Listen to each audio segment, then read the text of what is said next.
The morning air was thick with promise, golden light pouring through the stained glass windows of the countryside chapel like liquid fire. The scent of blooming wildflowers and polish wood mingled in the stillness as rows of guests, dressed in their finest, whispered excitedly and craned their necks toward the grand oak doors. The ceremony was minutes away, and everything at least on the surface was perfect. David Matthews stood at the altar, a trim figure in a tailored black tuxedo. His salt and pepper hair was neatly styled, his blue eyes alight with anticipation. At 43, David looked every bit the hopeful groom. His life hadn't been easy.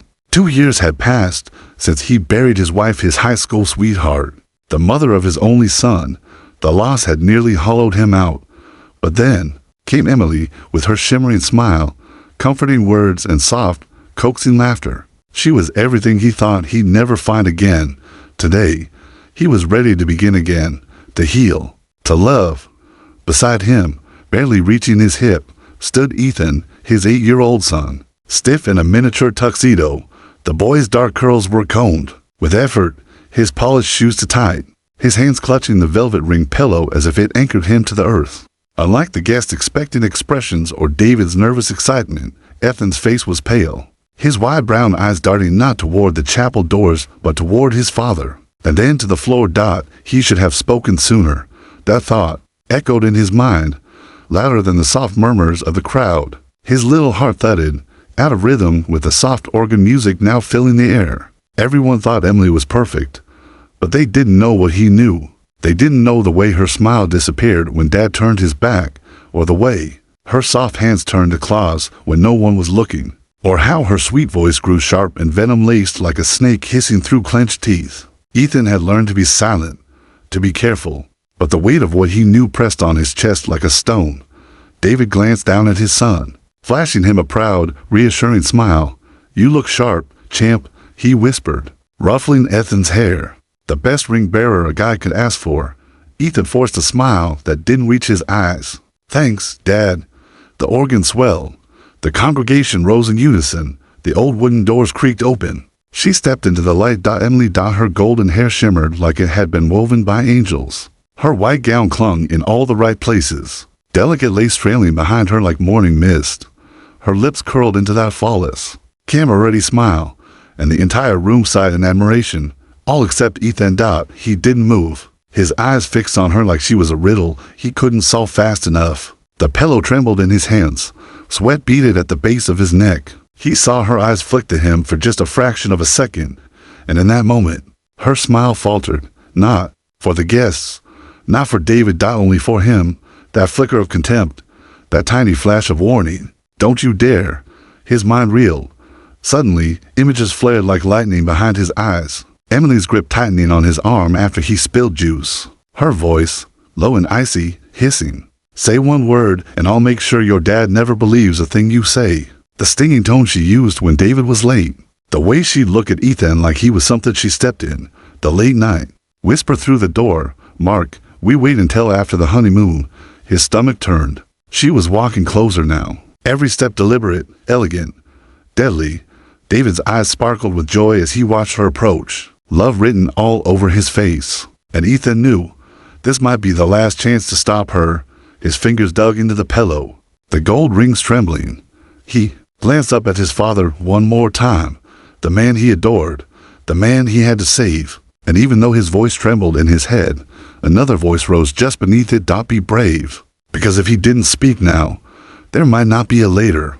The morning air was thick with promise, golden light pouring through the stained glass windows of the countryside chapel like liquid fire. The scent of blooming wildflowers and polish wood mingled in the stillness as rows of guests, dressed in their finest, whispered excitedly and craned their necks toward the grand oak doors. The ceremony was minutes away, and everything at least on the surface was perfect. David Matthews stood at the altar, a trim figure in a tailored black tuxedo. His salt and pepper hair was neatly styled, his blue eyes alight with anticipation. At 43, David looked every bit the hopeful groom. His life hadn't been easy.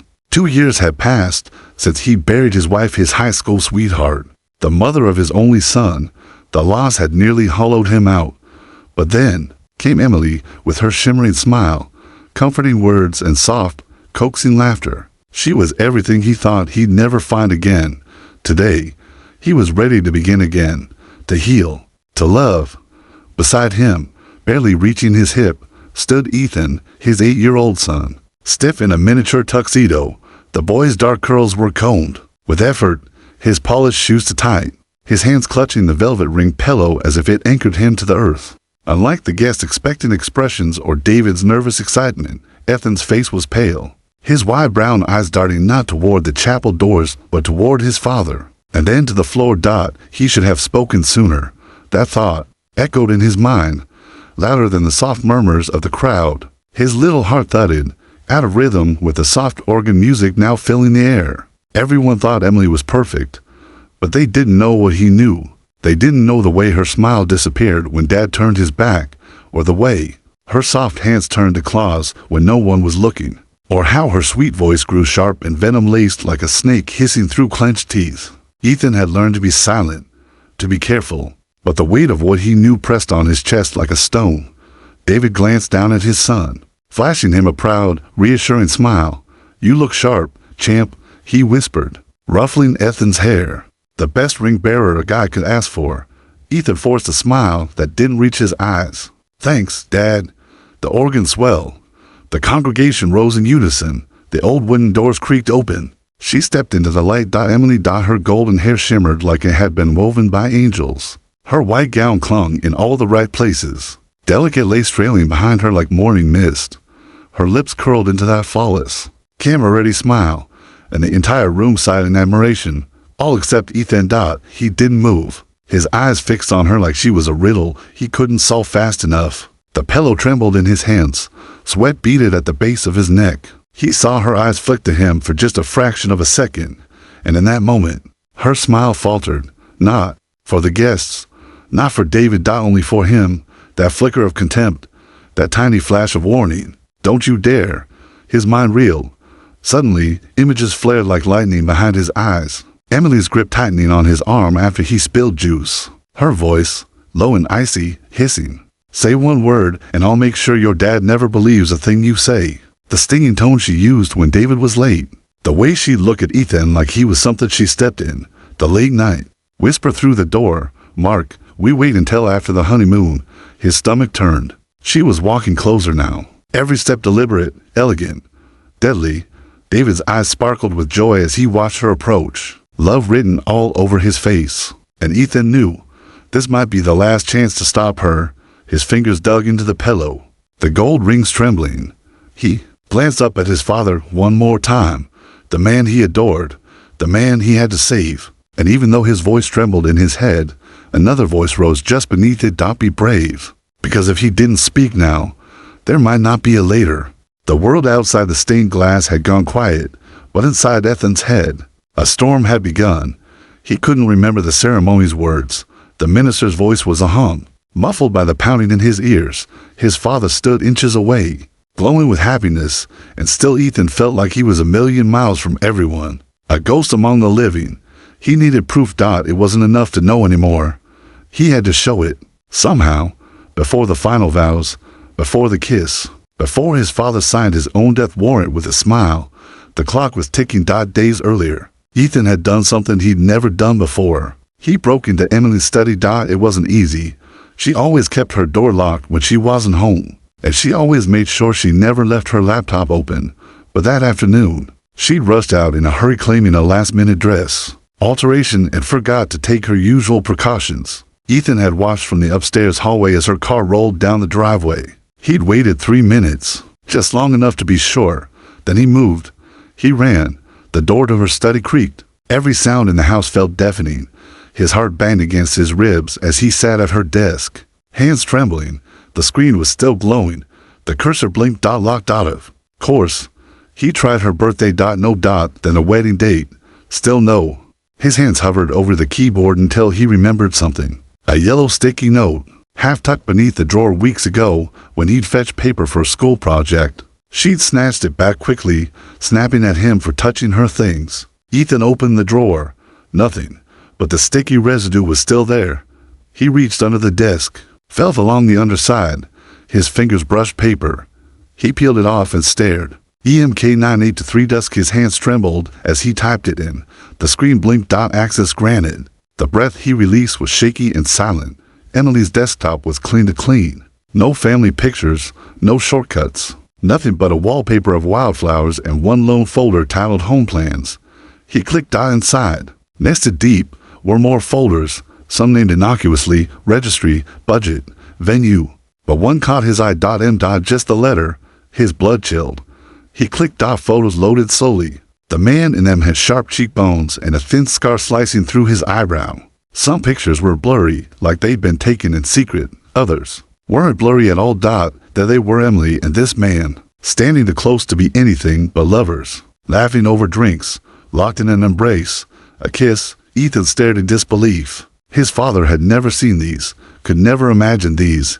He scrolled further. One document opened like a slap to the face. David Matthews, term life insurance policy. Beneficiary, Emily Kane. Under cause of benefit release, a box was checked. Accidental death. Double indemnity clause. The payout, $5 million. Ethan's hand went numb. That's what his dad's life was worth. $5 million. Not a person. Not a soul. Just a number on a paper. Suddenly, the floor creaked. Ethan's heart seized. He slammed the laptop shut just as Emily's voice called out from the hallway. Ethan, you home. Sweetheart. He flew into motion, wiping the desk with his sleeve, sliding the sticky note into his sock. In the kitchen, he yelled, trying to sound casual. Her footsteps paused at the top of the stairs. Okay, she said. Her voice was too sweet to measure. She knew something. The next few days passed like a waking nightmare. Emily watched him now too closely. Her smiles had edges, her questions came loaded, and her phone always buzzing. He caught her one evening, texting rapidly with the screen turned away. One message flashed in a preview before it disappeared. After the honeymoon, make sure the... She locked it before he could read more, and now here they were, standing at the altar, with his father ready to give his life, his heart to a woman who was already rehearsing his funeral. Ethan's mind raced. If he interrupted now, they'd call it nerves, a tantrum, a desperate child clinging to the past. He needed something undeniable. Evidence, a witness. Anything. His eyes darted through the pews and froze. There, a man standing near the back, sharp cheekbones, scarred eyebrow. The man from the photos. Mark. He wasn't even hiding. He stood like he belonged there, like he'd been invited. Ethan's stomach turned. Mark caught his stare and smiled, and in that single, subtle grin, Ethan saw it all. Malice, confidence, and a quiet certainty. They thought they'd already won. They thought Ethan was too scared to speak. They were wrong. His chest rose and fell. One breath. Then he stepped forward again. He tightened his grip on the pillow, his voice rising in his throat. The minister's words began to reach their climax. If any person can show just cause why this couple should not be joined in holy matrimony. The chapel fell silent. Ethan's heart exploded in his chest. And before anyone could continue, he said it. Stop the wedding. Gasps erupted like fireworks. Emily stiffened beside David. And Mark took one step back, but it was too late. The truth had just walked into the light, and it had an 8-year-old's voice. Stop the wedding. The words pierced the chapel like a gunshot, loud and clear, bouncing off the stained glass windows and echoing into silence. Gasps rippled through the rows of neatly dressed guests. A woman clutched her pearls. Someone dropped their program. The organist's hands froze over the keys. The once golden glow in the chapel seemed to flicker as if the truth had dimmed the sun. All eyes turned toward the boy. 8-year-old Ethan stood alone in the aisle, shoulders squared, ring pillow still clutched in his trembling hands. He wasn't yelling. He didn't need to. His voice was steady, calm, dangerous. In its certainty, Emily turned slowly, every muscle in her body stiffening under the delicate lace of her gown. Her blue eyes locked on Ethan, and in that moment, her face betrayed something no one else had ever seen before. Fear. Not of the boy, but of what he might say. Ethan. David's voice cracked with confusion. What are you doing? Ethan stepped forward, 1 foot at a time. The velvet pillow nearly slipped from his hands. You can't marry her, Dad, he said. You don't know who she is. The air became leaden. The officiant cleared his throat nervously. Murmurs began to bubble from the pews. David's face was pale now, glancing between the woman he loved and the boy he'd raised. Emily forced a tight smile. Oh, sweetheart, she cooed. You're just nervous. I understand. It's a big day. So many people watching. No, Ethan interrupted. I'm not nervous. I'm scared.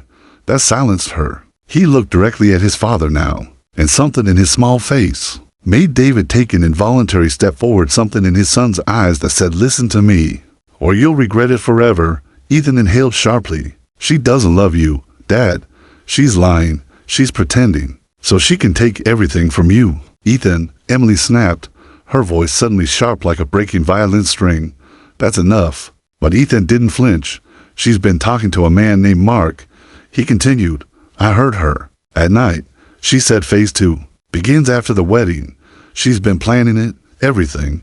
The insurance policy, the accident." A stunned silence fell over the chapel. David's mouth opened, but no words came out. Emily's face turned white, then red, then a strange shade of fury. "I saw the policy," Ethan pressed on, stronger now. $5 million if you die. It's in her laptop. I saw it, and I saw pictures of her with him. Mark, the man with the scar." He pointed, and all heads turned toward the back of the chapel. Mark was already moving, pushing past guests, trying to leave.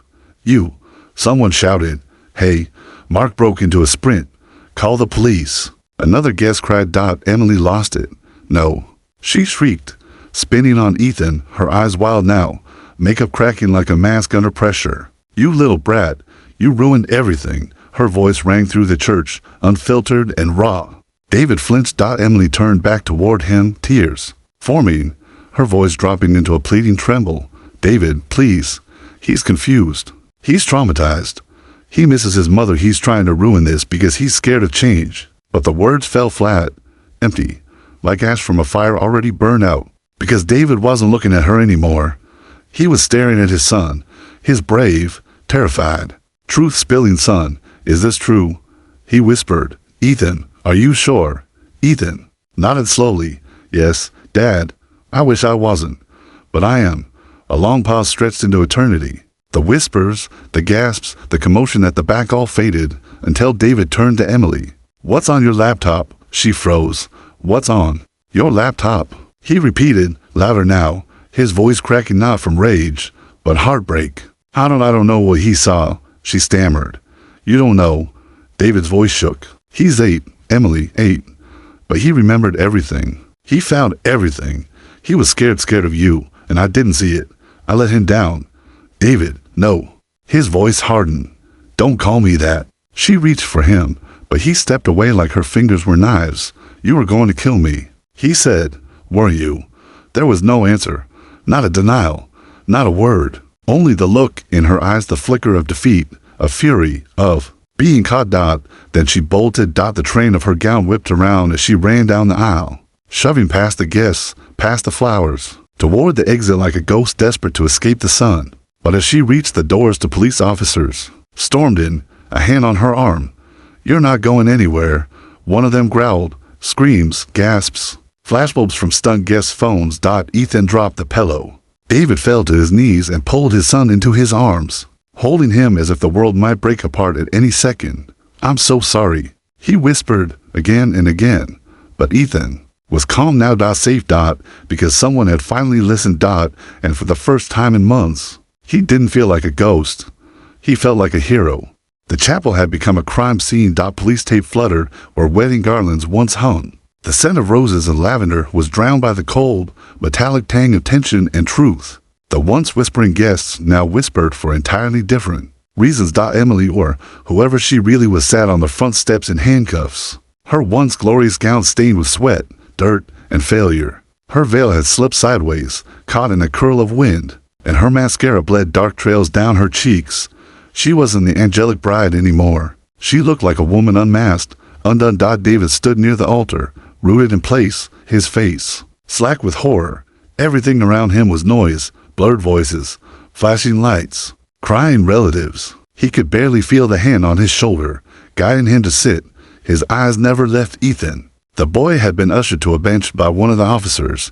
He sat perfectly still, like a soldier just back from the battlefield. Not a childhood, just saved a life, or maybe both. A female officer knelt in front of Ethan. "Sweetheart," she said gently, "can you tell me how long you've known about this?" Ethan looked at her, not afraid, not angry, just tired. "I didn't know it all at once," he said. But I knew she wasn't who she said she was. And then I heard her on the phone with Mark. They called it Phase 2. Phase 2? She asked, jotting notes quickly. Ethan nodded. She said something about making sure Dad didn't see it coming, that everything was in place. She said once the wedding was over, she'd get the money. The officer looked at him for a long moment, then stood, crossing the aisle to her partner. David finally moved. He dropped to one knee in front of his son, his hands trembling. I don't know what to say, he whispered. Ethan, I should've. Listen. Ethan looked up, his small face caught between relief and sorrow. I didn't want to ruin everything, he murmured. You were so happy. David's throat tightened. I wasn't happy, he said quietly. I was distracted. I was desperate to believe someone could love me again, but you saw the truth. You always do. The hug that followed was long and wordless. It didn't undo the pain, but it carved a path through it. The officers returned. Mr. Matthews, one of them, said, we're going to need you and Ethan to come with us to the station. We need full statements, and we have to process this laptop your son mentioned. David nodded numbly. Of course. Ethan stood beside him like a shadow, calm and solid. His tiny hand reached up, instinctively finding David's. They walked out together, not a groom and ring bearer anymore, but a father and son bound tighter than ever. Outside, chaos swirled. Reporters had begun to arrive. Camera flashes sparked like lightning. Microphones were thrust forward. Double quotes. Mr. Matthews, is it true your bride tried to kill you? Who is the boy hero who stopped the wedding? Was this an insurance scam or attempted murder? David shielded Ethan with his arm and pushed through the crowd. Police helped clear a path, but not before Ethan caught a glimpse of her. Emily. Still handcuffed. Still beautiful. And watching him, she didn't look angry now or frightened. She looked something worse. Calculating. Ethan froze just for a second. Her lips curled into the faintest smile. It said, this isn't over. Inside the squad car, David turned to Ethan. Are you okay? Ethan hesitated, then said, I think so. He didn't believe it fully. Not yet. Because if Emily had faked her love for David, faked a life, an identity, and nearly pulled off the perfect murder, what else had she faked? And what else was coming? At the station, the truth unraveled like a spool of poisoned silk. Emily's real name, Sarah Connors. Her record, alarming. Years of aliases, multiple cons across 5 states. Posing as fiancés, investors, caregivers. Always targeting vulnerable men recently widowed. Wealthy, distracted by grief. She'd scammed them, robbed them, and disappeared before the law caught up. Until now. Mark, her partner and lover, had been the planner, the fixer, the one who staged the accidents, a skydiving malfunction, a boating mishap. All clean, all with insurance payouts. David had been their biggest con yet, and Ethan, an 8-year-old with a quiet voice and an unstoppable heart, had ended it. That night, David and Ethan returned home under police protection. A cruiser sat outside the house, engine humming, headlights off, just in case. Ethan crawled into his father's bed, not from fear, but from exhaustion. David tucked the blanket around him and sat beside him in silence. You believed me, Ethan said, eyes closing slowly. I always believed in you, David whispered. I just didn't listen. The room felt quiet.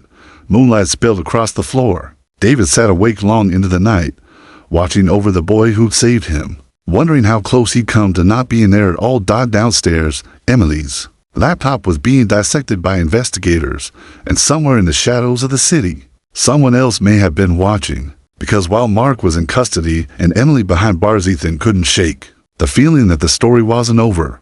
Not yet. Not until every secret was exposed. The morning after everything unraveled was eerily quiet. Sunlight spilled across the kitchen tiles like a slow revelation, cutting through the shadows that had settled there for weeks, maybe months. But for David Matthews and his son, Ethan, silence didn't bring peace. Not yet. The house still smelled faintly of wedding roses and cologne. The guest bedroom was empty now, stripped of the woman who'd nearly rewritten their fate. Emily Sarah was gone, but her presence haunted every corner. David stood by the kitchen counter, staring blankly at a half-full coffee cup that had long since gone cold. His phone buzzed with messages, friends offering support, reporters hungry for the next angle, attorneys asking for statements. He ignored them all. He didn't want to talk to anyone but his son. Ethan sat at the table, knees pulled to his chest, holding a spoon, but not eating the cereal it stirred. His eyes flicked toward the front window, where a patrol car still sat parked watchful, waiting. "Dad," Ethan asked quietly, "what happens now?" David looked over, searching for the words. "Now, we start over, but she's still out there," Ethan said. "Even in jail, she could—" "I know," David interrupted, "but she won't hurt us. Not again. Not ever." Ethan lowered his spoon. "But I still see her, in my head. I keep hearing her say you'll ruin everything." His voice cracked. "What if I hadn't said anything, Dad?" David dropped to one knee in front of him, looking him in the eye. "Then I'd be dead. That's the truth. But you did say something, Ethan. You saved me. You saved us both. Don't let what she did own any more of you." Ethan nodded slowly, though the weight of it hadn't left his shoulders. That afternoon, Officer Johnson arrived at the house.